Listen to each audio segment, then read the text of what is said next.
আসসালামু আলাইকুম প্রিয় দর্শকবৃন্দ, আমি একটু দেখানোর চেষ্টা করছি আমাদের পূর্ব সোনাইছড়ি রমিজপাড়া এখানে একটি লাশ পাওয়া গেছে, এরকম ধারণা করা হচ্ছে।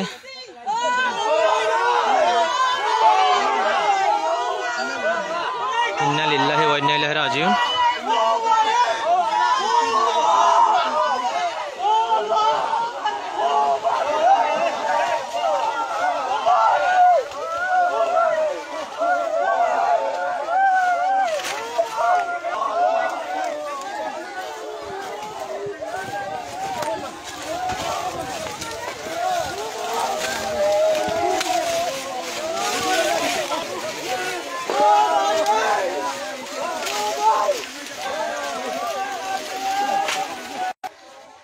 প্রিয় দর্শকবৃন্দ, এখানে বিদ্যুতের লাইন আছে, বিদ্যুতের লাইন থেকে বিদ্যুতের শর্ট সার্কিট থেকে এই দুর্ঘটনাটি ঘটেছে এমনটি ধারণা করছেন প্রাথমিকভাবে।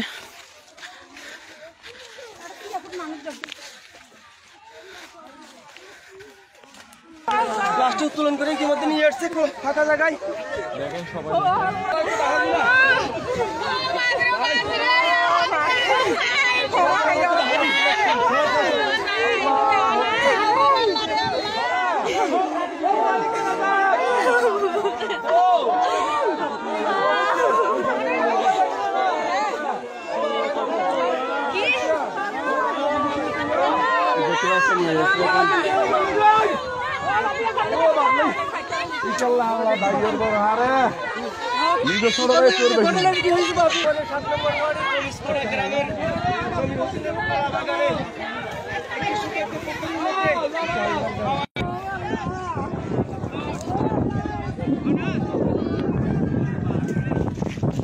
প্রিয় দর্শকবৃন্দ, এতক্ষণ ধরে ভিডিওটি দেখার জন্য অনেক অনেক ধন্যবাদ।